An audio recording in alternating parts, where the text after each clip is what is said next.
Our Scratch series has a couple of different classes. The first one is our Scratch scene and animations in games, where we start off just learning a couple basic things as well as image creation using either the pixel or the vector art to get some cool custom graphics that they can always customize later. Then we get a couple simple games and scenes that kind of get the kids familiar with how to do the basics of character placement on the stage as well as movement and animation, and even some other simple games too that start keeping track of things like points and some different collision events where things kind of run into each other, or in this case here in our maze, you have to run into the wall and it keeps you from going through the wall, as well as some other cool stuff that Scratch has, such as the ability to play music. There's some music sounds and things like that are in there, as well as even using some of the video sensor here in this Bubble Pop one, where they can use their camera to be able to play the game itself.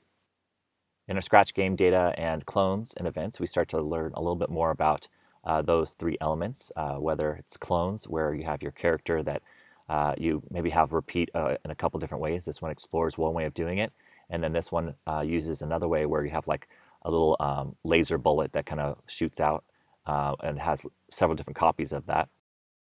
In these two projects here, we start to use the text-to-speech engine that kind of allows it to talk even though we're typing it. It's pretty cool. And then we start working some more with using our variables and then adjusting them for images, as well as creating some other fun games and effects to be able to make some even more complicated games as we go along. In advanced game design, we start to take a look at how we can take a game and make it upgraded. In Scratch, it's really great to be able to keep adding to things that you've created. And so here we have different ways of making different types of levels, starting off with some basic physics engine stuff, where we learn about how to make it look like there's gravity and jumping.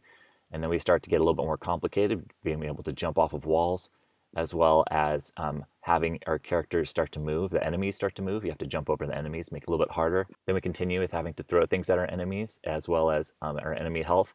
And then we start to round it out with making even more complicated items. In this case, we have a little spring, some fun ways of reskinning or changing the characters to make the game completely different, as well as giving some cool character effects. In this one here, we learned something called the parallax effect, which makes it look like there's the 3D elements to it because the background's moving at a different speed than the foreground. We even start to learn things like the 360 platformer, where it makes it look like he's going around a big giant world or something, as well as even how to animate, as well as even how to control even on mobile. Scratch, of course, it's difficult to code on the mobile, but you can always play games on like a phone or an iPad because it uses HTML5. And then we learned something called cloud variables, which if you've been on Scratch for a few months, you're able to start using this, and it allows you to save information onto their servers. So you can have like a high score that keeps track from game to game.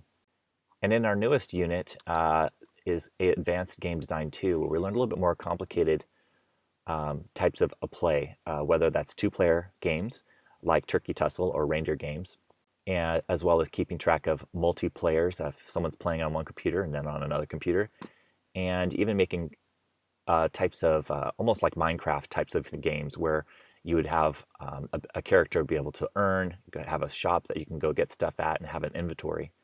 And then to finish up, we talk about how you can use Scratch to look at another person's project and kind of figure out an element or parts of how it works and then reverse engineering it, as well as how to become active in the Scratch community and learn how to showcase those games that you've created and continue to learn. So all in all, the way we work with all of our lessons is we have a particular game or a topic that we're focusing on, and it learns pieces of it, and we learn different aspects or different ways of using that type of information. The end result is that kids have a lot of fun learning how to use Scratch by making their own games and exploring and continuing to code on their own.